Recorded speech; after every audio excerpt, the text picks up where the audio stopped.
Derdin ne olursa olsun korkma. Yeter ki umudun Allah olsun.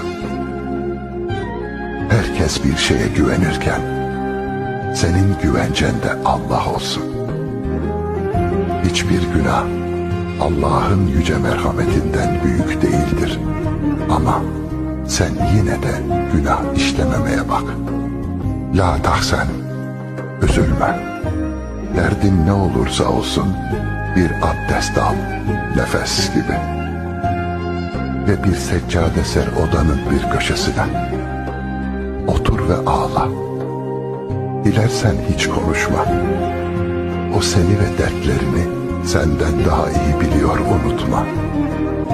Dua ederken ona kırık bir gönülle el kaldır. Çünkü Allah'ın merhamet ve ihsanı gönlü kırık kişiye doğru uçar.